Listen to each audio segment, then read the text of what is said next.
Chapitre 44. À Magdala, dans la maison de la mère de Benjamin.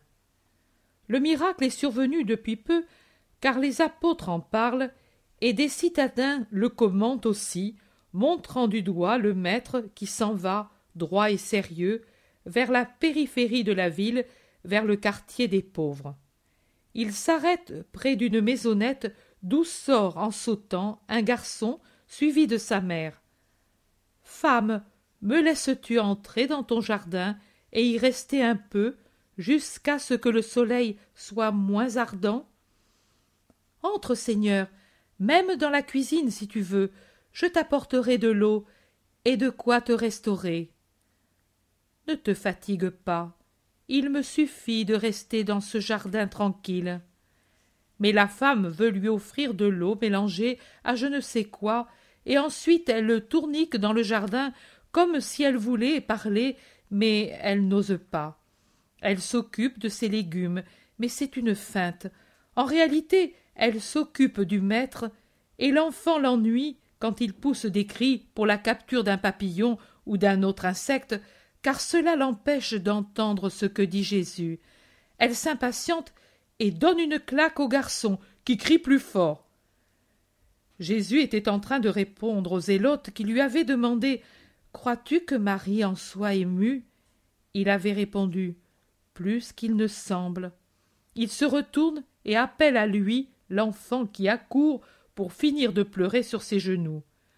La femme crie « Benjamin, viens ici, ne dérange pas !»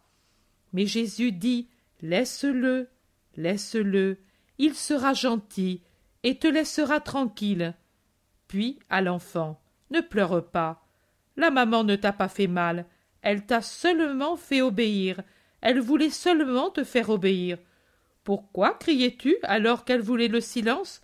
Peut-être elle se sent mal, et tes cris l'ennuient. » Le garçon, vivement, avec cette franchise spontanée des enfants qui fait le désespoir des grandes personnes, dit « Non, elle ne se sent pas mal, mais elle voulait entendre ce que tu disais. Elle me l'a dit, mais moi qui voulais venir auprès de toi, je faisais du vacarme exprès pour que tu me regardes. » Tout le monde rit, et la femme rougit violemment. « Ne rougis pas, femme, viens ici. Tu voulais m'entendre parler? Pourquoi? » « Parce que tu es le Messie. Ce ne peut être que toi le Messie, avec le miracle que tu as fait. J'avais plaisir à t'entendre.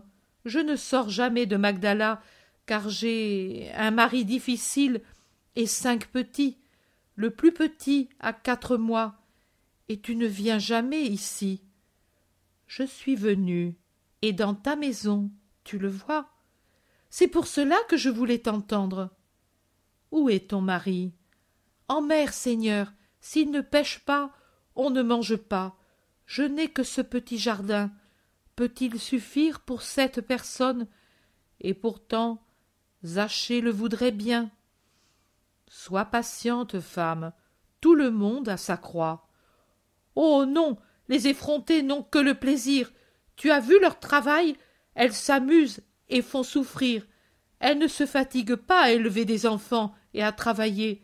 Elles n'attrapent pas des ampoules avec la pioche, ou elles ne s'écorchent pas les mains à faire les lessives. Elles sont belles, fraîches. Pour elles ne vaut pas la condamnation d'Ève. Elles sont plutôt notre condamnation, car les hommes... Tu me comprends? Je te comprends, mais sache qu'elles ont, elles aussi, leur redoutable croix, la plus redoutable, celle qui ne se voit pas, celle de la conscience qui les condamne, du monde qui les méprise, de leur sang qui les rejette, de Dieu qui les maudit. Elles ne sont pas heureuses, crois-le. Elles ne se fatiguent pas à enfanter et à travailler. Elles ne se blessent pas les mains pour travailler, mais elles se sentent brisées tout autant, avec la honte en plus. Mais leur cœur n'est qu'une plaie.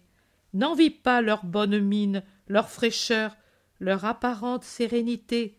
C'est un voile posé sur une ruine pleine de remords et qui ne leur donne pas la paix. N'envie pas leur sommeil, toi, mère honnête, qui songe à tes innocents. Pour elles, c'est le cauchemar sur leur oreiller. Et demain, quand elles arriveront à l'agonie ou à la vieillesse, le remords et la terreur. C'est vrai, pardonne-moi, tu me permets de rester ici? Reste, nous raconterons une belle parabole à Benjamin, et ceux qui ne sont pas des enfants l'appliqueront à eux-mêmes et à Marie de Magdala. Écoutez. Vous doutez que Marie revienne au bien. Aucun signe en elle n'indique qu'elle fera ce pas. Effrontée et impudente, consciente de sa situation et de son pouvoir, elle a osé défier les gens et venir jusqu'au seuil de la maison où l'on pleure à cause d'elle. Aux reproches de Pierre, elle répond par un éclat de rire. Devant mon regard qui l'invite, elle se raidit orgueilleusement. Vous auriez peut-être voulu que pour l'amour de Lazare, par amour envers moi-même, je lui parle directement, longuement, en la subjuguant par ma puissance, en faisant voir ma force de Messie sauveur. Non, il ne faut pas. Je l'ai dit à propos d'une autre pécheresse, il y a plusieurs mois. Les âmes doivent se faire par elles-mêmes. Je passe, je jette la semence. Secrètement, la semence travaille. L'âme doit être respectée dans son travail. Si la première semence ne s'enracine pas, on en sème une autre encore, ne renonçant que quand on a des preuves certaines de l'inutilité de l'ensemencement. Et on prie. La prière, c'est comme la rosée sur les mottes, elle les garde fraîches et fécondes, et la semence peut germer. Ne fais-tu pas ainsi, femme, avec tes légumes?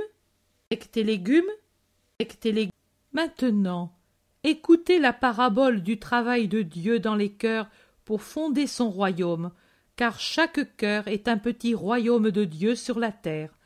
Ensuite, après la mort, tous ces petits royaumes s'agglomèrent en un seul dans le royaume des cieux, royaume sans bornes, saint, éternel.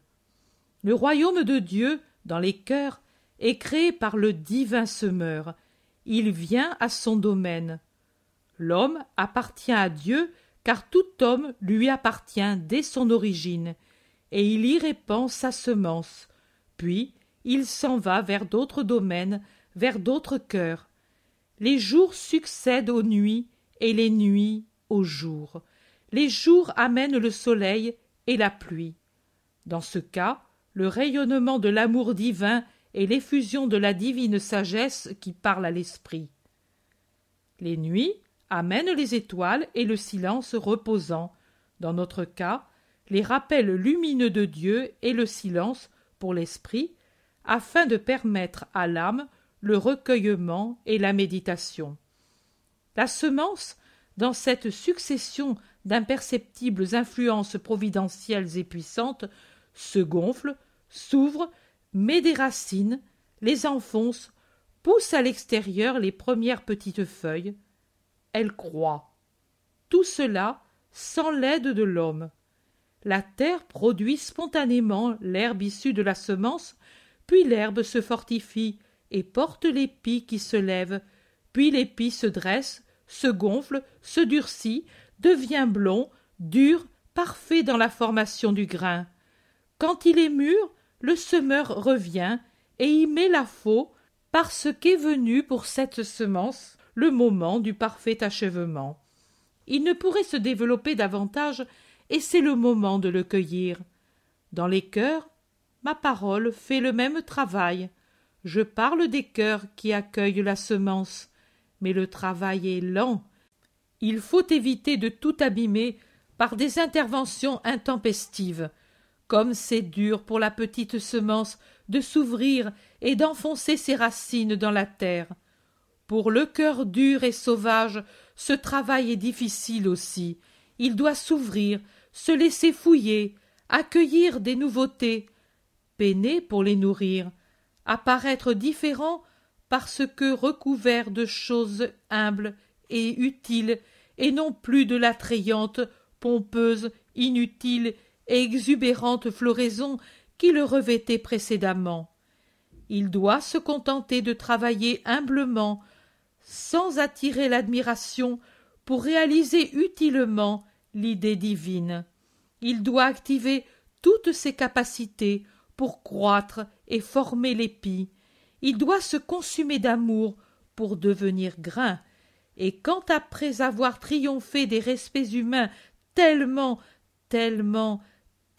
pénibles, après avoir fatigué, souffert pour s'adapter à son nouveau vêtement, voilà qu'il doit s'en dépouiller pour subir une taille cruelle. Tout donner pour tout avoir. Rester dépouillé pour être revêtu au ciel de la robe des saints. La vie du pécheur qui devient saint est le plus long, le plus héroïque, le plus glorieux combat. Je vous le dis. Comprenez par ce que je vous ai dit qu'il est juste que j'agisse avec Marie comme je le fais. Est-ce que peut-être j'ai agi autrement avec toi, Matthieu? Non, monseigneur. Et dis-moi la vérité. Est-ce ma patience qui t'a davantage persuadé, ou les reproches acerbes des pharisiens? C'est ta patience, au point que me voilà ici. Les pharisiens, avec leur mépris et leurs anathèmes, me rendaient méprisant, et par mépris, j'agissais encore plus mal que je ne l'avais fait jusqu'alors. Voici ce qui arrive. On se raidit davantage quand, étant dans le péché, on s'entend traiter de pécheur. Mais quand au lieu d'une insulte, c'est une caresse qui arrive, on reste stupéfait, puis on pleure, et quand on pleure, l'armature du péché se déboulonne et tombe, on reste nu devant la bonté, et on la supplie de tout cœur de nous revêtir d'elle-même. Tu as bien parlé. Benjamin, est-ce que l'histoire te plaît? Oui? Bravo. Et la maman, où est-elle? Jacques d'Alphée répond. Elle est sortie à la fin de la parabole, partie au pas de course par cette rue. Thomas dit. Elle est peut-être allée à la mer pour voir si son époux arrive. Non, elle est allée chez sa vieille mère pour prendre mes frères. Maman les conduit là-bas pour pouvoir travailler, dit l'enfant qui s'appuie confidentiellement sur les genoux de Jésus. Et toi tu restes ici, homme? Tu dois être un bel aspic si tu restes seul, observe Barthélemy. Je suis le plus grand, et je l'aide. À gagner le paradis, pauvre femme. Quel âge as-tu? Demande Pierre. Dans 3 ans, je suis fils de la loi, dit fièrement le gamin. Thaddée demande. Sais-tu lire? Oui, mais je vais doucement, parce que le maître me met à la porte presque tous les jours. Barthélemy dit. Je l'avais dit. Mais j'agis ainsi parce que le maître est vieux et laid, et il dit toujours les mêmes choses qui font dormir. S'il était comme lui, et il montre Jésus, je serais attentif. Est-ce que tu frappes, toi, celui qui dort ou qui joue? Je ne frappe personne, mais je dis à mes élèves, soyez attentifs pour votre bien, et par amour pour moi, répond Jésus. Oui, comme ça, par amour, oui, non par peur. Si tu deviens bon, le maître t'aimera. Tu n'aimes que celui qui est bon? Il y a un moment, tu as dit que tu as été patient avec celui qui n'était pas bon. La logique enfantine est serrée. Je suis bon avec tous, mais j'aime beaucoup, beaucoup celui qui devient bon, et avec lui, je suis tellement, tellement bon. L'enfant réfléchit, puis il lève la tête et demande à Matthieu. Toi, comment as-tu fait pour devenir bon? Je l'ai aimé.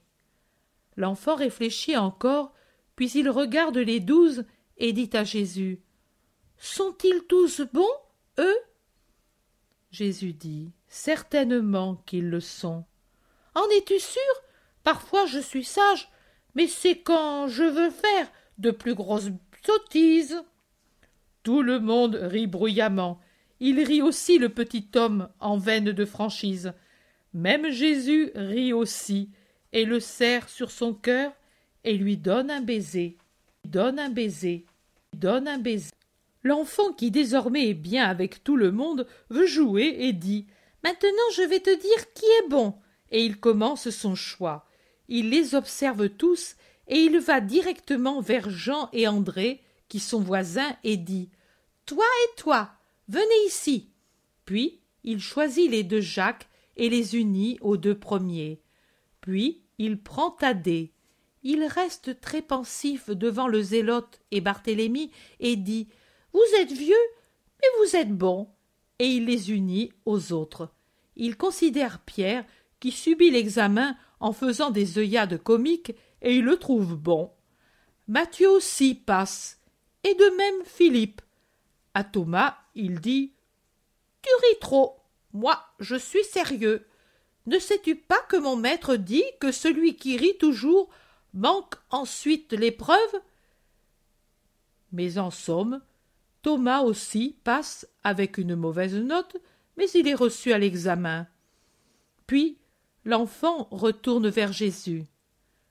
Judas dit « dites donc, gamin, il y a encore moi, je ne suis pas un arbre, je suis jeune et beau, pourquoi ne m'examines-tu pas ?»« Parce que tu ne me plais pas. Maman dit que quand une chose ne plaît pas, on n'y touche pas, on la laisse sur la table, que la prennent les autres à qui elle peut plaire. Et elle dit que si quelqu'un offre une chose qui ne plaît pas, on ne dit pas « cela ne me plaît pas », mais on dit « merci, je n'ai pas faim. Moi, je n'ai pas faim de toi. » Mais comment ? Regarde, si tu me dis que je suis bon, je te donne cette pièce de monnaie. Qu'est-ce que je vais en faire ? Qu'est-ce qu'on achète avec un mensonge ? Maman dit que les deniers qu'on gagne par une tromperie deviennent de la paille. Une fois, je me suis fait donner par la grand-mère, au prix d'un mensonge, un 10 drachmes pour m'acheter des foisses au miel, et pendant la nuit, elle est devenue de la paille. Je l'avais mise dans ce trou sous la porte pour la prendre au matin, et j'y ai trouvé une javelle de paille. Mais pourquoi ne me vois-tu pas bon ? Qu'est-ce que j'ai ? Le pied fendu ? Suis-je laid ?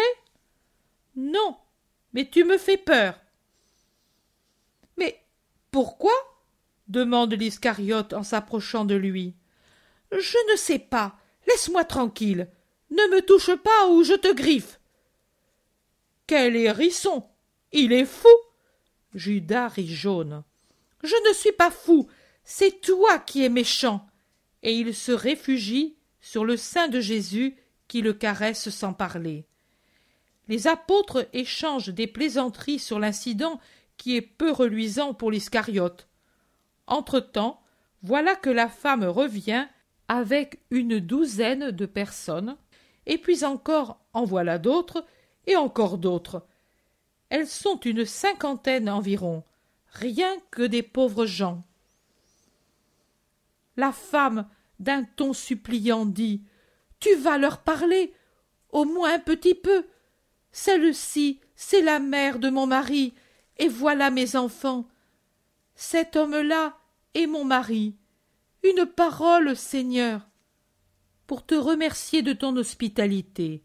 Oui, je vais la dire. » La femme entre dans la maison où la réclame le bébé, et elle s'assied sur le seuil pour donner le sein à l'enfant. Écoutez, ici sur mes genoux, j'ai un garçon qui a parlé très sagement. Il a dit « Tout ce qu'on obtient par tromperie devient de la paille. » Sa maman lui a enseigné cette vérité. Ce n'est pas une fable, c'est une vérité éternelle. Ce qu'on fait sans honnêteté ne réussit jamais. En effet, le mensonge dans les paroles, dans les actes, dans la religion, c'est toujours le signe d'une alliance avec Satan, le maître du mensonge. Ne croyez pas que les œuvres qui permettent d'obtenir le royaume des cieux sont bruyantes et tapageuses. Ce sont des actions ordinaires, communes, mais faite dans un but surnaturel d'amour. L'amour, c'est la semence de la plante qui, naissant en vous, s'élève jusqu'au ciel, et c'est à son ombre que naissent toutes les autres vertus. Je le comparerai à une minuscule graine de sénévé. Comme elle est petite, une des plus petites parmi celles que l'homme sème, et pourtant, regardez, quand la plante s'est développée, combien elle devient forte avec sa frondaison épaisse, et combien de fruits elle donne. Ce n'est pas le 100%, mais le 100 pour 1, la plus petite, mais la plus active. Que de profit elle vous donne. C'est la même chose pour l'amour. Si vous enfermez dans votre sein une semence d'amour pour votre Dieu très saint et pour votre prochain, et si vos actions sont inspirées par l'amour, vous ne manquerez à aucun précepte du décalogue. Vous ne mentirez pas à Dieu par une religion fausse faite de pratiques mais non de spiritualité. Vous ne mentirez pas au prochain en vous conduisant comme des enfants ingrats, des époux adultères, ou même seulement trop exigeants, comme des commerçants malhonnêtes, des menteurs dans les relations, des violents envers qui vous est hostile. Regardez à cette heure de chaleur combien d'oiseaux se réfugient dans les feuillages de ce jardin. D'ici peu, cette plante de sénévé, encore petite maintenant, sera un vrai perchoir. Tous les oiseaux viendront à l'abri et à l'ombre de ces plantes si touffues et si hospitalières. Les petits des oiseaux apprendront à voler en sécurité dans ces rameaux qui servent d'échelle pour monter et de filet pour éviter la chute. Il en est ainsi de l'amour, base du royaume de Dieu. Aimez, et l'on vous aimera. Aimez, et vous serez compatissant. Aimez, et vous ne serez pas cruel en exigeant plus qu'il n'est permis de ceux qui vous sont soumis. Amour et sincérité pour obtenir la paix et la gloire des cieux. Autrement, comme l'a dit Benjamin, tous vos actes accomplis en mentant à l'amour et à la vérité se changeront en paille pour votre lit infernal. Je ne vous dis pas autre chose, je vous dis seulement, ayez présent à vos esprits le grand précepte de l'amour et soyez fidèles à Dieu, vérité, et à la vérité en toute parole, action et sentiment, car la vérité est fille de Dieu. Un continuel travail de perfectionnement de votre part, comme la semence qui croît jusqu'à ce qu'elle atteigne sa perfection. Un travail silencieux, humble, patient. Soyez certain que Dieu voit vos combats et vous récompense davantage pour un égoïsme vaincu, pour une vilaine parole que vous retenez, pour une exigence qui ne s'impose pas que si, armé pour la lutte, vous mettiez à mort l'ennemi. Le royaume des cieux, dont vous serez les possesseurs si vous vivez en juste, se construit avec les petites réalités de chaque jour, avec la bonté, la modération, la patience, en se contentant de ce que l'on a, avec la compassion réciproque, avec l'amour, l'amour, l'amour. Soyez bons, vivez en paix les uns avec les autres, ne jasez pas, ne jugez pas, Dieu sera alors avec vous. Je vous donne ma paix comme bénédiction et comme remerciement de la foi que vous avez en moi. Puis Jésus se tourne vers la femme en disant « Que Dieu te bénisse en particulier, parce que tu es une sainte épouse et une sainte mère. Persévère dans la vertu. Adieu, Benjamin, sois toujours plus aimant de la vérité et obéis à ta mère. La bénédiction pour toi et pour tes frères et pour toi, mère. » Un homme s'avance. Il est confus et balbutie. Mais je suis ému de ce que tu dis de mon épouse. Je ne savais pas. Tu n'as pas des yeux Et l'intelligence, peut-être? Si. Pourquoi ne t'en sers-tu pas? Tu veux que je les ouvre? Tu l'as déjà fait, Seigneur. Mais je l'aime bien, sais-tu. C'est que on s'habitue et on se croit permis d'exiger trop parce que l'autre est meilleur que nous. Ne le fais plus. Tu es toujours en danger avec ton métier. Ne crains pas les bourrasques si Dieu est avec toi. Mais si c'est l'injustice, crains fortement. Tu as compris? Plus que tu ne dis. Mais je chercherai à t'obéir. Je ne savais pas.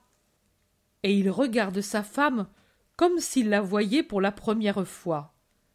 Jésus bénit et sort sur la petite route. Il reprend son chemin vers la campagne, vers la campagne, vers la campagne.